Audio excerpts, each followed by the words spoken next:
새로운 채널 해몽성에 오신 것을 진심으로 환영합니다.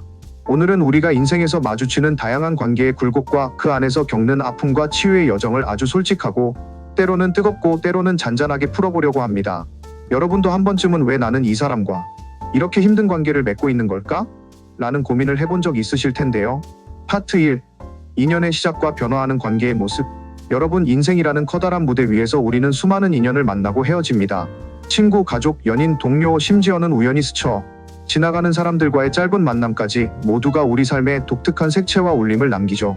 새로운 채널의 말투로 풀어보자면 우리 인생은 한 편의 드라마와도 같아요. 때로는 로맨스, 때로는 슬픈 멜로드라마, 그리고 때로는 희망찬 코미디까지. 자, 여러분, 이 드라마 속에서 당신은 주인공입니다. 인연은 시작부터 예사롭지 않습니다.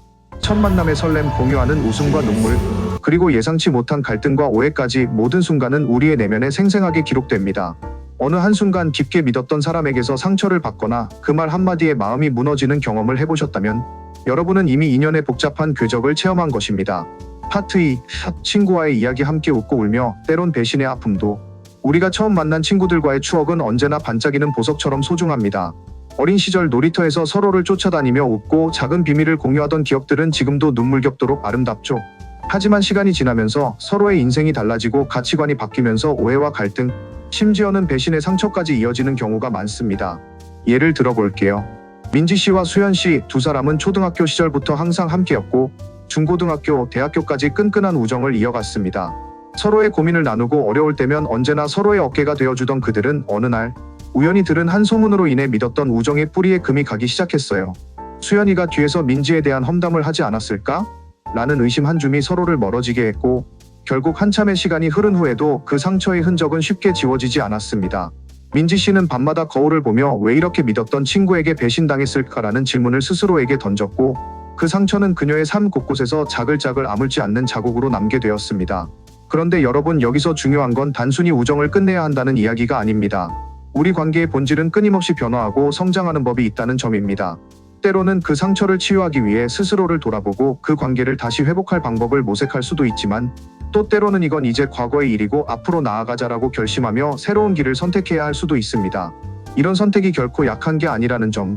진정한 용기는 상처를 인정하고 그 상처를 딛고 일어설 힘을 내는 것에서 출발합니다.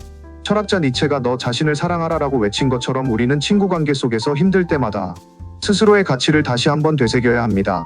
그리고 여러분, 상처받은 마음이 조금씩 치유되어가며 그 과정 속에서 더 큰 성장을 이뤄낼 때 그 우정은 새로운 빛을 발하게 될 것입니다. 파트 3. 가족. 얽매인 혈연의 무게와 그 속의 희망. 자, 이제 가족 이야기로 넘어가 봅시다. 우리 인생에서 가족은 언제나 가장 깊고 때론 가장 복잡한 관계입니다. 부모님, 형제, 자매 혹은 자녀와의 관계는 피할 수 없는 인연이기에 그 상처와 아픔은 때로 쉽게 지워지지 않습니다. 예를 들어볼까요? 영진 씨는 어린 시절부터 엄격이라는 단어의 대명사와도 같은 아버지 아래에서 자랐습니다. 아버지의 한마디는 마치 무거운 돌덩이가 되어 그의 마음을 짓눌렀고 대학, 진로, 직장 선택에 이르기까지 어디서나 아버지의 기대와 압박은 그를 향해 쏟아졌습니다. 내가 선택한 길은 올바른 길이 아니야 라는 말에 영진 씨는 매번 자신을 의심했고 자기 내면의 목소리를 점차 잃어갔습니다. 하지만 여러분, 여기서 놀라운 전환점이 생깁니다. 영진 씨는 스스로 마음을 돌이켜보면서 자신의 인생은 남의 기준에 맞출 필요가 없다는 깊은 깨달음을 얻었습니다. 군자는 의를 따르고 소인은 이익을 따른다라는 공자의 말씀처럼 진정한 가족 관계는 서로에게 긍정적인 영향을 주고 각자가 자신의 길을 존중해주는 것임을 깨달은 것이죠. 그는 아버지와 직접 대면하여 아버지, 저는 제가 선택한 길을 가고 싶습니다. 저의 꿈을 믿어주세요 라고 말하며 자신의 내면에 숨어있던 아픈 감정을 차근차근 풀어내기 시작했습니다. 물론 이런 대화가 한 번에 모든 문제를 해결해주지는 않았지만 그 한마디가 영진 씨의 마음에 새로운 불씨를 지폈고 가족 간의 관계에도 변화가 찾아오기 시작했습니다. 여러분, 가족과의 관계는 때로 복잡한 미로와도 같습니다. 아무리 상처가 깊어도 그 안에는 서로를 위한 애정과 따뜻함이 숨어 있습니다. 우리에게 주어진 혈연의 끈은 때때로 우리를 아프게 하지만 동시에 치유의 가능성도 함께 품고 있음을 잊지 말아야 합니다. 여러분도 가족과의 갈등 속에서 자신을 돌아보며 서로를 이해하고 존중하는 길을 모색해 보시길 바랍니다. 파트 4. 사랑과 연인. 달콤함 뒤에 숨어있는 그늘. 자, 이제 연인 사이의 이야기를 들어볼 시간입니다. 사랑은 언제나 달콤한 설렘과 함께 찾아옵니다. 처음 만난 그 순간의 두근거림, 서로에게 빠져드는 열정, 그리고 함께하는 시간 속에서 마치 꿈을 꾸는 듯한 행복감까지. 하지만 여러분, 모든 사랑이 장미빛만은 아닙니다. 수연 씨의 이야기를 예로 들어볼게요. 한때 서로의 모든 것이었던 두 연인은 작은 오해와 서로 다른 기대감 때문에 서서히 멀어지기 시작했습니다. 연애 초기에 달콤했던 순간들도 반복되는 소소한 다툼과 오해 속에서 어느새 서로의 상처가 되어버렸습니다. 사랑하는 사람과의 대화는 때로 무척 어려워집니다. 너무 예민하게 구는 거 아니야? 라는 말. 한마디에 서로의 마음 깊은 곳에 상처가 남고 그 상처가 쌓여 결국 둘 사이의 벽이 되어버립니다. 수연 씨는 이러한 반복되는 갈등 속에서 자신이 진정으로 원하는 것이 무엇인지 곰곰이 생각해보기 시작했습니다. 그리고 깨달았습니다. 사랑은 단순히 함께 있는 시간이 전부가 아니라 서로의 아픔과 기쁨을 함께 나누며 서로에게 긍정적인 힘이 되어 주어야 한다는 것을. 만약 한쪽만 상처를 받고 한쪽만 희생하는 관계라면 그 사랑은 결국 그늘 속에 머무를 수밖에 없습니다. 여러분, 진정한 사랑의 시작은 서로의 부족함을 인정하고 함께 성장해 나가는 데 있습니다.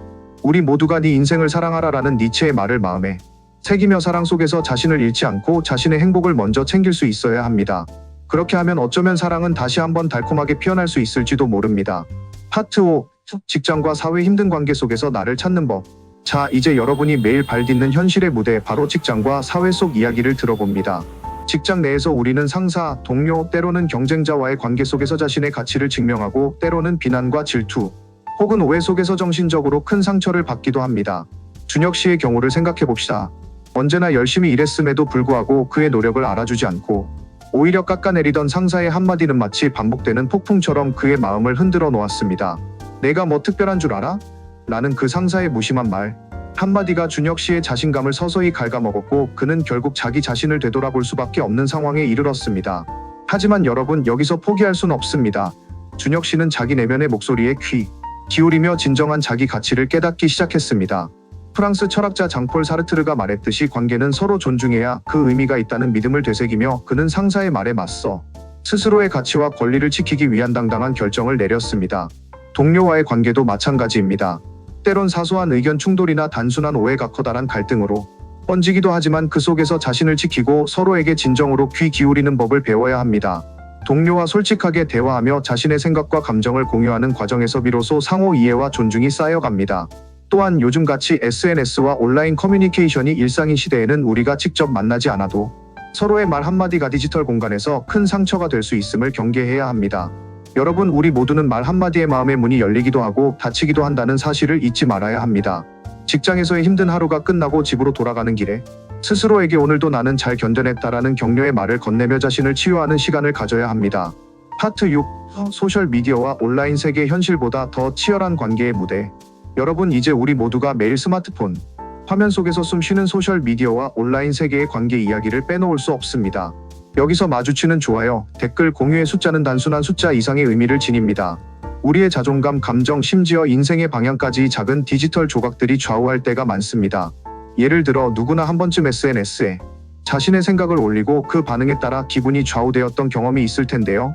어떤 날은 구독자와 팔로워들의 따뜻한 응원에 마치 새로운 힘을 얻은 듯한 느낌을 받지만 또 다른 날은 혹평과 부정적인 댓글에 마치 자신이 전부 무너지는 듯한 아픔을 느끼기도 합니다. 이런 디지털 상호작용 속에서도 우리는 진짜 나를 잃어버리지 말아야 합니다. 즉, 온라인 상에서 발생하는 피상적인 관계와 소통에 너무 쉽게 흔들리면 안 된다는 것입니다. 여러분, 좋아요 숫자가 내 가치를 결정하는 척도는 아니에요. 라고 크게 외쳐보세요. 실제 우리 인생의 진짜 관계는 화면 너머에서 마주하는 진솔한 이야기와 서로를 바라보며 나누는 웃음, 눈물 속에 숨어 있다는 기억을 되새기며 우리 스스로의 마음을 지켜야 합니다. 온라인 세상에서도 진정한 인간관계를 이어나가기 위해서는 서로의 감정과 마음을 이해하려는 노력이 필요합니다. 단순히 좋아요를 받기 위한 경쟁이 아니라 우리 모두가 진정한 소통을 나누며 나은 세상을 만들어 가야 한다는 믿음을 새로운 디지털 시대의 사랑의 메시지로 전하길 바랍니다. 파트 7. 치유와 자기돌봄, 상처를 넘어서 나를 찾는 여정. 여러분, 지금까지 여러 가지 관계의 굴곡과 사랑, 우정, 가족, 직장, 그리고 온라인 세계 속 복잡한 인간관계에 대해 이야기했는데요. 그러나 그 모든 상처와 아픔의 뒤에는 분명히 여러분 자신을 더욱 성숙하게 만들어줄 치유와 성장의 기회가 숨어 있습니다. 어느 날 혼자만의 시간을 가지며 깊은 밤 거울 앞에 서서 나는 누구인가? 내가 원하는 진짜 모습은 무엇인가 자신에게 솔직하게 물어본 적 있으신가요? 바로 그 순간이 여러분이 진정으로 자신을 치유하고 사랑하는 시작점입니다. 치유의 길은 때로 외롭고 아직 끝이 보이지 않는 긴 여정처럼 느껴질 수 있습니다. 하지만 여러분, 작은 습관들이 한 걸음 한 걸음 우리를 앞으로 이끌어줍니다. 예를 들어 매일 아침마다 짧은 명상이나 일기 쓰기를 통해 자신의 감정을 정리하는 시간을 가지세요. 그렇게 쌓여가는 작은 변화들이 언젠가는 여러분의 마음의 상처를 조금씩, 그러나 확실하게 치유해 줄 것입니다. 심리학자 칼 로저스가 말한 대로 진정한 치유는 나를 있는 그대로 받아들이는 것에서 시작된다는 말씀처럼 우리 모두는 그 누구도 완벽하지 않음을 인정하고 때로는 우리 자신에게 관대해져야 합니다. 자기 자신을 지키고 아껴주는 선택이야말로 진정한 성장의 첫걸음임을 항상 기억해 주세요. 그리고 여러분 치유의 과정에서 여러분 곁에는 늘 소중한 인연들이 존재합니다. 가족, 친구 혹은 마음을 터놓을 수 있는 누군가 진정한 응원이 되어줄 그 사람들과 끊임없이 소통하며 서로를 위로하는 시간을 보내시길 바랍니다. 여러분이 겪는 모든 상처와 아픔은 결코 혼자만의 싸움이 아니니까요. 파트 8. 오늘의 메시지 나를 지키는 용기와 앞으로 나아갈 길. 자, 이제 오늘 준비한 이야기를 마무리할 시간입니다. 여러분, 우리가 살아가는 이 길 위에는 항상 다양한 만남과 이별, 기쁨과 슬픔이 공존합니다. 어떤 관계는 다시 이어지고 어떤 관계는 그저 지나가는 인연으로 남지만 가장 중요한 건 바로 나 자신을 잃지 않고 존중하는 것입니다. 우리 모두는 때때로 난 왜 이렇게 계속 상처만 받는 걸까? 라는 의문과 맞닥뜨리게 됩니다. 그러나 여러분, 그 상처가 우리를 더욱 강하게 만들어 내일의 행복을 위해 발판이 될 수 있다는 사실 여러분도 꼭 기억해 주셨으면 합니다.